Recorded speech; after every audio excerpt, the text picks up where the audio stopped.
तो एग्जाम में बस 7 दिन बचे हैं और टेंशन बढ़ती ही जा रही है ना? घबराने की बिल्कुल ज़रूरत नहीं है। आज हम एक ऐसी स्मार्ट स्ट्रैटेजी पर बात करने वाले हैं जो कम समय में भी बेहतर तैयारी करने में मदद करेगी। चलिए शुरू करते हैं। देखिए, ये एक ऐसी सिचुएशन है जहां ज्यादातर स्टूडेंट्स का दिल जोर जोर से धड़कने लगता है।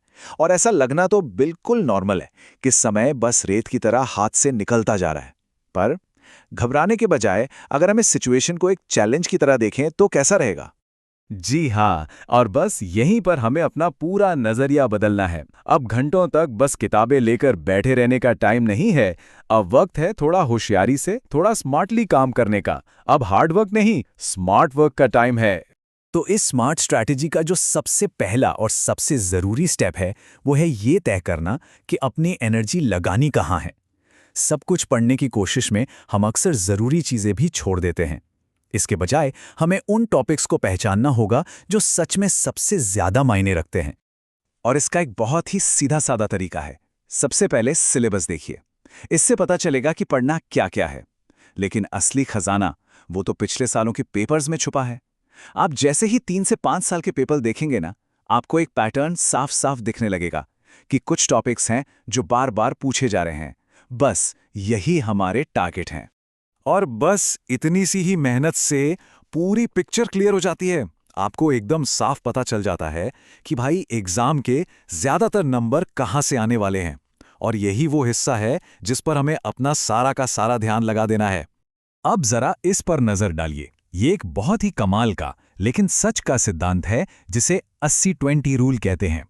इसका सीधा सा मतलब है कि आपके सिलेबस का सिर्फ 20% हिस्सा ही आपको 80% नंबर दिला सकता है। जरा सोचिए, सिर्फ 20%? तो सवाल ये है कि ये जादुई 20% है क्या?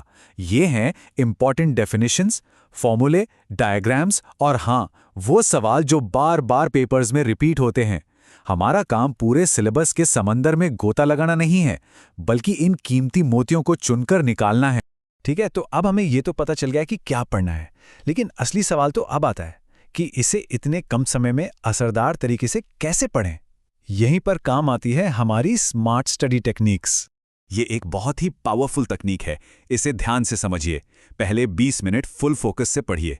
फिर अगले 5 मिनट के लिए किताब बंद करके याद करने की कोशिश कीजिए कि क्या क्या पढ़ा। इसे कहते हैं एक्टिव रिकॉल।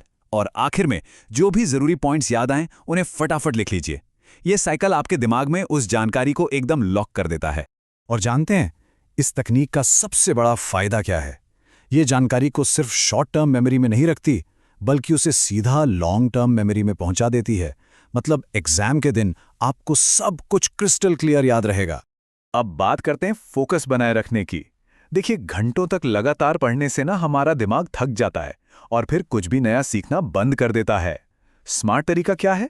40 मिनट एकदम फोकस के साथ पढ़िए और फिर 10 मिनट का ब्रेक लीजिए। ये बिल्कुल वैसा ही है जैसे आप अपने दिमाग को रिचार्ज कर रहे हों।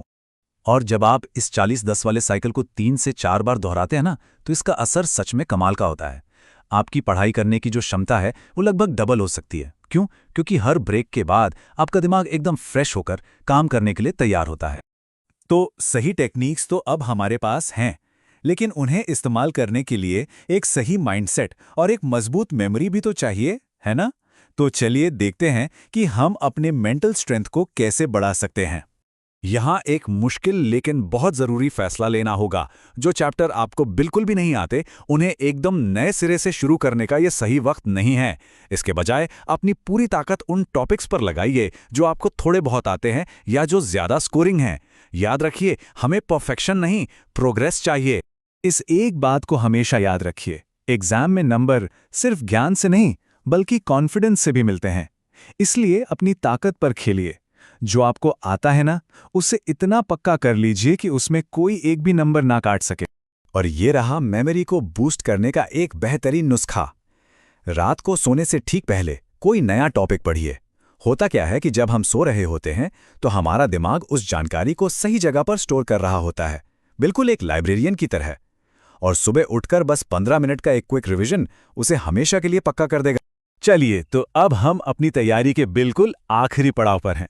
यहाँ हमारा मकसद ये पक्का करना है कि हमारी सारी मेहनत एग्जाम हॉल में अच्छे नंबरों में बदल जाए।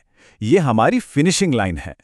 हाँ, मुझे पता है कि समय बहुत कम है, लेकिन इसके बावजूद कम से कम 1 या 2 मॉक टेस्ट देना बेहद बेहद ज़रूरी है।